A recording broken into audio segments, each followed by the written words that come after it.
Traditionally جو amendments کی جاتی ہیں آئین کے اندر، ان کے خلاف جو کیسز ہوتے ہیں وہ سپریم کورٹ اس کے اوپر نیرو بہت زیادہ ویو لیتی ہے. میں آپ کو یہ بھی بات بتا دوں کہ جب افتخار محمد چودھری جو کہ اپنے دنوں کے بہت بڑے چیف جسٹس تھے، کیونکہ تحریک چلی تھی ان کے لیے، انہوں نے بھی ایک ترمیم کے اوپر حکومت کو آ لیا تھا اور کیس لگا لیے تھے اپنے اوپر، اور اس میں ججز کی تعیناتی کے حوالے سے بھی معاملات تھے. تو ان کے ساتھ جو ساتھی ججز بیٹھے ہوئے تھے نا جی، یہ میں اب آپ کو اندر کی بات بتانے لگا ہوں. افتخار محمد چودھری صاحب کہتے تھے کہ میں نے اس ترمیم کو اڑا دینا ہے، اور یہ جو اپوائنٹمنٹ پارلیمنٹ کے اندر جا رہی ہے میں نے اس کو نہیں رکھنا، میں نے اس کو اڑا دینا. تو وہ جج صاحبان ان کو کہنے لگے کہ سر آپ یہ کام نہ کریں، یہ آئین کی روح کے مطابق نہیں ہے، یہ پارلیمنٹ نے یہ کام کیا ہوا ہے، یہ پارلیمنٹ کا اختیار ہے. تو وہ تو بڑی مشکل سے انہوں نے چیف جسٹس افتخار محمد چودھری صاحب کو منایا، اور اس کے بعد جو ہیں وہ معاملات جو تھے اور بھی تھے، پھر ججز صاحبان 2 انہوں نے اپنے کروا لیے اور معاملہ جو ہے پارلیمنٹ کو واپس بھیج دیا اس کے اوپر فیصلہ کرنے کے لیے. تو پھر یہ پیچھے ہٹ گئے تھے، لیکن یہ کرنا چاہ رہے تھے. لیکن دیگر جج صاحبان نے ان کو جب یہ بتایا کہ یار یہ چیف جسٹس صاحب یہ ویو نہیں ہے، تو وہ مان گئے بات. تو میں کہنے کی بات آپ کو یہ بتا رہا ہوں کہ ایسے چیف جسٹس صاحبان جو کہ ماضی کے اندر ایک حالات کی وجہ سے بہت خاص مقام رکھتے ہیں، اور اس وقت پورا میڈیا افتخار محمد چودھری صاحب کے ارد گرد گھومتا تھا. صبح جاتے تھے 9 بجے 8 بجے عدالت پیش ہوتے تھے صافی وغیرہ سارے، اور رات کو 5 6 بجے تک، بلکہ 8 9 بجے تک بعض مقدمات جو تھے ان کے فیصلے آتے تھے اور وہ کور کیے جاتے تھے. بہت ہیکٹک دن ہوتا تھا. تو وہ بھی اس ترمیم کے گرد ترمیم کو انہوں نے نہیں چھیڑا تھا. تو اب فیصلہ آپ کر سکتے ہیں کہ پھر یحییٰ آفریدی صاحب اچھے ہیں یا برے ہیں. آپ کو وہی بھی تحریک انصاف والی مثال بھی دے دی آپ کو کہ یحییٰ آفریدی صاحب اچھے ہیں یا برے ہیں. اب وہ کہہ رہے ہیں کہ عمران خان کو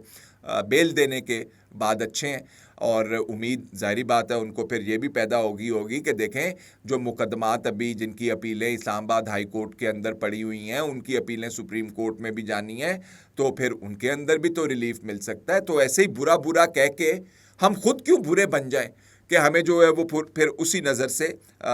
دیکھا جائے. اچھا جی، اب ایک دوسرا معاملہ وہ بھی بہت اہم ہے، میں نے کہا کہ اس کا ذکر بھی آپ کے ساتھ کرتے جائیں. اس وقت افغانستان کے اندر جو ہے وہ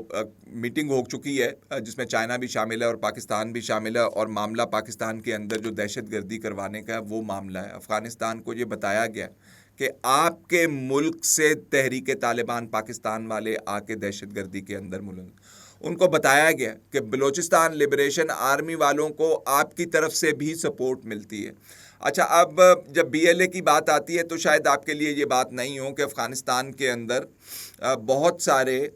بلوچ جو ہیں وہ بستے ہیں، اور بی ایل اے کے ٹی ٹی پی کے شواہد کے آپس میں رابطوں کے شواہد کے حوالے سے بھی پہلے انفارمیشن جو ہے وہ آ چکی ہوئی ہے، اور افغانستان کا رول اس کے اندر بہت اہم ہے. اب مسئلہ یہ ہے کہ افغان حکومت جو ہے، ایک تو اس کے اپنے تعلقات تحریک طالبان پاکستان سے، جب امریکہ نے حملہ کیا تو ان طالبان نے لا کے ان کو اپنے سروں کے اوپر بٹھایا، آنکھوں کے اوپر بٹھایا، افغان طالبان کو یہاں پہ پاکستان میں پناہ دی. اب معاملہ یہ ہے کہ پاکستان جو ہے تھک گیا ہے، حملے برداشت نہیں کر سکتا، اور وارننگ جو ہے بڑی سخت ان کو دے دی گئی تھی. اور اب چائنا نے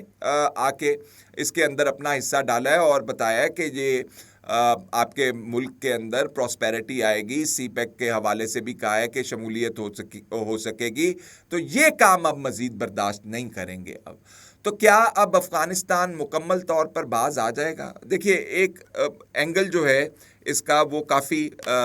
پیچیدہ ہے، اور وہ اینگل یہ ہے کہ ٹی ٹی پی کی کوئی میرا خیال ہے 80 کے قریب یا اس سے بھی زیادہ جو ہیں وہ فیکشنز موجود ہیں، جو مختلف گروپس موجود ہیں، اور وہ کہاں پہ ہیں، کہاں پہ نہیں ہیں.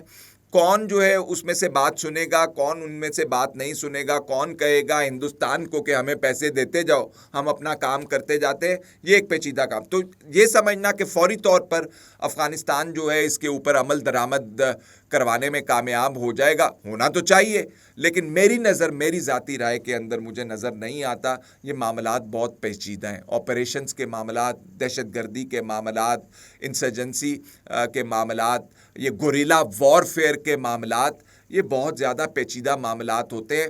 چٹکی بجانے سے حل نہیں ہوتے۔ اور مجھے افسوس ہوتا ہے ان لوگوں کے اوپر جو یہ بات کرتے ہیں کہ دیکھیں جی یہ جو ہوتا تو پہلے سے ہوتا آ رہا ہے، ہوتا چلا جا رہا ہے اور ہوتا چلا جائے گا، تو لیکن اس کے اندر فوج چاہے تو فوری یہ مکمل طور پہ بند ہو جاتا ہے، تو ہمیں تو یہ شک ہے۔ تو یہ شک و شبہات جو ہیں ان لوگوں کے ذہنوں کے اندر موجود ہیں جو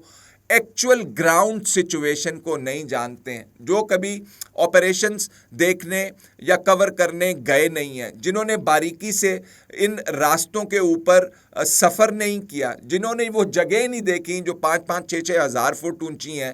سے لے کے اور نیچے راہداریوں سے لے کے اور کیمپوں تک جو بنی ہوئی ہیں، جو بنائی گئی ہیں، اور رستے جو افغانستان اور پاکستان کے